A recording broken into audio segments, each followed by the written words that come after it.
ज्या स्त्रीचा हात देव धरतो तिच्यामध्ये ही 5 लक्षणे दिसू लागतात. नमस्कार मित्रांनो, श्री स्वामी समर्थ. आपल्या सगळ्यांच्याच आयुष्यात असे दिवस येतात की आपल्याला सगळ्यांनाच वाटते की हे दिवस बदलणार आहेत.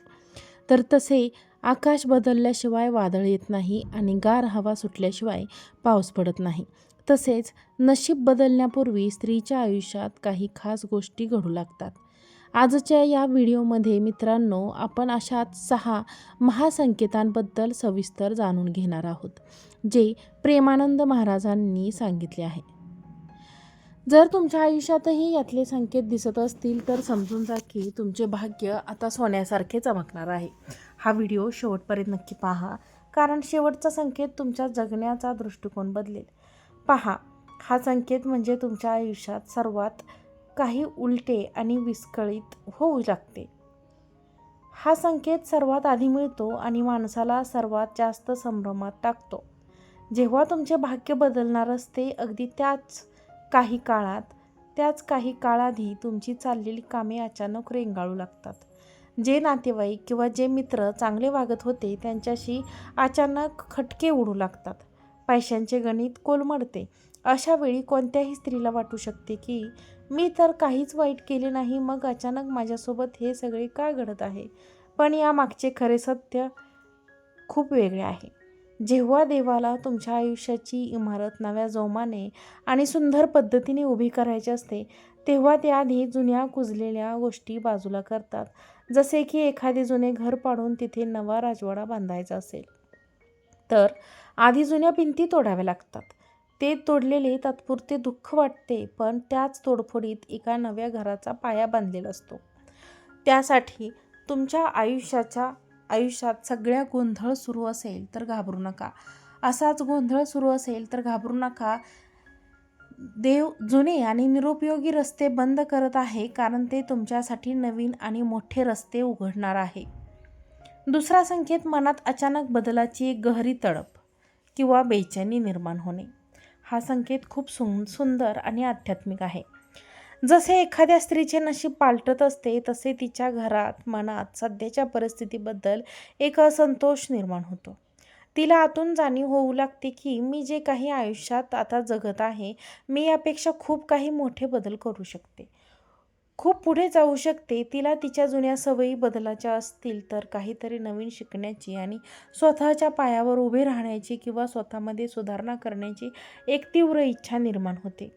ही तळप तिला रात्री शांत झोपू देत नाही. काम करतानाही तिच्या डोक्यात खूप विचारचक्र सुरू असते. मित्रांनो, ही बेचैनी दुसरी तिसरी काही नसून देवाने तुमच्या आत्म्याला दिलेली हाक असते. देव तुम्हाला सांगत असतो की उठ, तयार हो. तुझ्या नशिबात जे उत्तम लिहिले आहे ते मिळवण्याची वेळ आता आली आहे. म्हणूनच जेव्हा मनात अशी तडप निर्माण होईल, तेव्हा दाबू नका तडप, तर ती स्वतःला बदलण्याच्या मार्गावर पाऊल टाका. तिसरा संकेत अतिशय गहन आहे. जुनी नाती आपोआप तुटणे किंवा मागे पडणे. आणि आश्चर्य म्हणजे त्याचे मनाला जास्त दुःख न होणे. जेव्हा तुमचे भाग्य उजळणार असते, तेव्हा तुमच्या आयुष्यातील लोक आपोआप दूर होऊ लागतात, जे तुमच्या प्रगतीच्या मार्गात अडथळा ठरत होते किंवा ज्यांची ऊर्जा नकारात्मक होती. एखादी खूप जुनी मैत्री अचानक शांत होणे किंवा एखादे नाते जे आधी खूप महत्त्वाचे वाटायचे ते आता तितकेसे महत्त्वाचे वाटत नाही. यात सर्वात मोठी आश्चर्याची गोष्ट म्हणजे पूर्वी जर अशी नाती तुटली तर तुम्ही खूप रडला असता, पण आता तुमच्या मनात एक सुप्त शांतता असते. तुमचे मन आणि परिस्थिती सहज स्वीकारते. मन म्हणते ठीक आहे, ज्याला जायचे आहे त्याला जाऊ दे. ही मानसिक शांतता आणि परिपक्वता देव तुम्हाला बहाल करतो. देव तुमच्या आयुष्यातून चुकीचे लोक हटवून तुमच्यासाठी प्रामाणिक, प्रेमळ आणि नशिबाला साथ देणारे नवे लोक आणण्याची तयारी करत असतो. त्यामुळे नाती तुटल्यास मनातून कडू भावना ठेवू नका. चौथा संकेत, आयुष्यात एकटेपणा वाढणे, पण त्याच वेळी आतून एक अद्भुत मानसिक शक्ती जागृत होणे. भाग्य चमकवण्यापूर्वी बऱ्याचदा स्त्रीला गर्दीतही एकटे असल्यासारखं वाटतं. आजूबाजूला सगळे असूनही मनाच्या कोपऱ्यात एक रिकामेपण जाणवते की मला कोणी समजू शकत नाही. पण याच एकटेपणाच्या काळात तुमच्या एक वेगळाच आत्मविश्वास जन्माला येतो. पूर्वी ज्या गोष्टींची, ज्या कामांची तुम्हाला भीती वाटायची, ती भीती आता नाहीशी होते. ज्या निर्णयासाठी तुम्ही आधी दुसऱ्यांवर अवलंबून असायचा, ते निर्णय आता तुम्ही स्वतः घेता. तुमच्या आयुष्यात स्वतःच्या बुद्धीवर आणि विचारांवर तुमचा विश्वास दृढ होतो. हा एकटेपणा म्हणजे देवाने दिलेली एक सुवर्ण संधी असते, ज्यामध्ये देव तुमची ओळख तुमच्या स्वतःच्या अथांग शक्तीशी करून देतो. तेव्हा देव तुम्हाला शिकवतो की तुम्ही स्वतःमध्ये पूर्ण आहात. तुम्हाला कोणाच्याही कुंबळ्याची गरज नाही. एक स्त्री स्वावलंबी आणि मानसिकदृष्ट्या मजबूत बनते तेव्हा तिच्या चमकणाऱ्या भाग्याचा पाया रचला जातो. म्हणूनच हा 5वा संकेत, निसर्गातील किंवा आजूबाजूच्या छोट्या मोठ्या गोष्टीसुद्धा तुम्हाला काहीतरी शिकून जाऊ लागतो. जेव्हा स्त्रीचे नशीब उजळणार असते तेव्हा तिची निरीक्षण शक्ती आणि मन खूप तीक्ष्ण होते. ती प्रत्येक गोष्टीकडे एका वेगळ्या दृष्टिकोनातून पाहू लागते. एखाद्या उमलणाऱ्या फुलाला पाहून तिच्या मनात आशेचा किरण जगतो. एखाद्या लहान मुलाचे निष्पाप बोलणे ऐकून तिला जीवनाचा अर्थ समजतो. कोणाचे तरी दुःख पाहून तिला तिचे दुःख लहान वाटू लागते. कधी कधी रस्त्याने चालताना एखादा अनोळखी माणूस अशी काही गोष्ट बोलून जातो जी मनाला भिडते. रेडिओवर किंवा मंदिरात एखादे भजन ऐकू येणे याची एकच ओळ तुमच्या प्रश्नांचे उत्तर देऊन जाते. अचानक एखादे असे पुस्तक तुमच्या हातात पडते जे तुमचे विचार बदलून टाकते. मित्रांनो, हे सगळे केवळ योगायोग नसतात, तर हे देवाच्या इशारे असतात. देव तुम्हाला प्रत्येक माध्यमातून येणाऱ्या भविष्यासाठी तयार करत असतो. तुमचे ज्ञान वाढवत असतो. माता लक्ष्मी ज्या स्त्रीचा हात धरते तिच्या भाग्याचा मार्ग खूप वेगाने वेगळा होतो. 6वा संकेत, परिस्थिती कितीही कठीण, निराशाजनक असली तरी तिच्या मनाच्या एका कोपऱ्यात आशेचा दिवा सतत जळत राहणे. जेव्हा सर्व बाजूने संकट आलेले असतात, कोणताही मार्ग दिसत नसतो, जग म्हणत असते की आता काही होऊ शकत नाही, अशा अत्यंत वाईट काळातही त्या स्त्रीच्या आतून एक छोटीशी पण थांबा आवाज येत राहतो की नाही, सगळे ठीक आहे, एक दिवस माझाही येईल, देव माझ्यासोबत आहे. ही जिद्द, ही आशा जाणवू देत नाही, तर हा विश्वास स्वतः माझा येईल.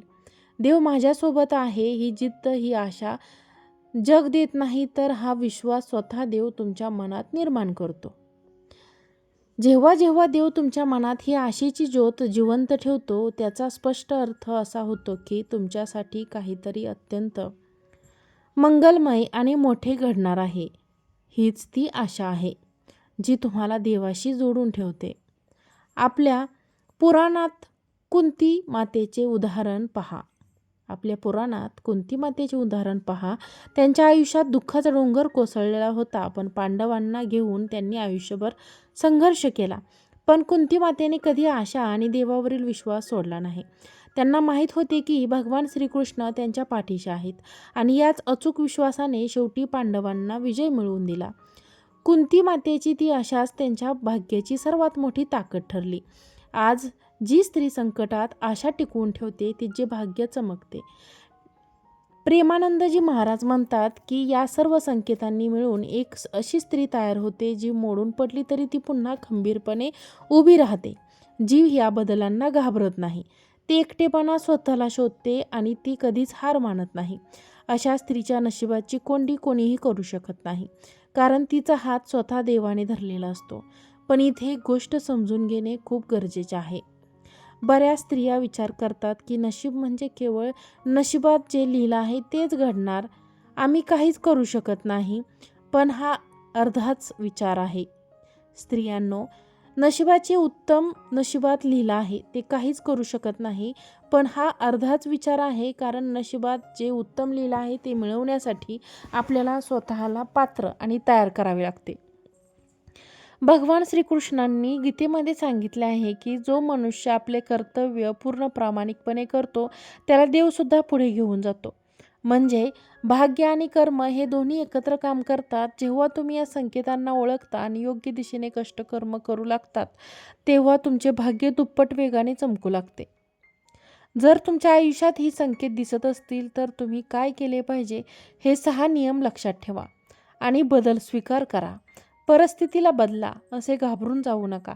देवाला तुमच्यासाठी काहीतरी चांगले करायचे आहे हा विश्वास ठेवा. या तडपेला ऊर्जेच्या बदलात बदला. मनात काहीतरी नवीन करण्याची इच्छा असेल तर आजच एखादी नवीन कला आणि कौशल्य शिकायला सुरुवात करा. नाती मुक्त करा. जी नाती तुमच्यापासून दूर जात आहेत त्यांना मनात कोणतीही कटुता न ठेवता सन्मानाने जाऊ द्या. स्वतःशी संवाद साधा. एकटेपणाच्या काळात रडत बसण्यापेक्षा स्वतःच्या गुणांवर काम करा आणि स्वतःला मजबूत बनवा. सकारात्मक व्हा. आजूबाजूच्या चांगल्या गोष्टींमधून वाचनातून सतत शिकत राहा. प्रार्थना करा. मनातली आशेची ज्योत भिजू देऊ नका. रोज देवाचे नाव घ्या आणि कृतज्ञ व्हा.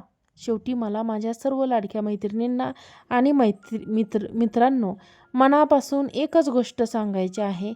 या जगात अनेक स्त्रिया अशा आहेत त्यांना वाटते की त्यांचे नशीब कधीच बदलणार नाही. त्यांच्या वाट्याला फक्त दुःख आणि संघर्षच आला आहे आणि देव त्यांना विसरला आहे. पण आज हे लिहून घ्या, देव कोणालाही विसरत नाही. प्रत्येक स्त्रीचे भाग्य देवाने स्वतःच्या हाताने लिहिलेले आहे. त्यात सुख, आदर, प्रेम, यश सगळे काही लिहिले आहे. फक्त प्रत्येकाची वेळ वेगळी असते. सीतामाता, मीराबाई, द्रौपदी यांच्या आयुष्यात कितीही कठीणातील कठीण प्रसंग आले, पण जेव्हा त्यांची वेळ आली तेव्हा त्यांचे भाग्य असे चमकले की आज इतिहास त्यांना वंदन करतो. तुम्हीही त्याच मार्गावर आहात. तुमच्याही आयुष्यात ती सोनेरी पाठ नक्कीच येईल. मैत्रिणींनो, स्वतःवर विश्वास ठेवा, देवावर श्रद्धा ठेवा आणि चालत राहा. तुम्हाला या 6 संकेतांपैकी कोणता संकेत सध्या तुमच्या आयुष्यात जाणवत आहे मला खाली कमेंटमध्ये नक्की सांगा. आणि व्हिडिओ आवडला असेल तर व्हिडिओला एक लाईक करा. चॅनलला देखील सबस्क्राईब करा. कमेंटमध्ये जय श्रीकृष्ण नक्की लिहा. आणि हा व्हिडिओ जास्तीत जास्त मित्रांबरोबर, मैत्रिणींबरोबर, बहिणींबरोबर, नातेवाईकांबरोबर शेअर करा. आजचा व्हिडिओ पाहिल्याबद्दल तुम्हा सर्वांचे खूप खूप धन्यवाद. श्री स्वामी समर्थ.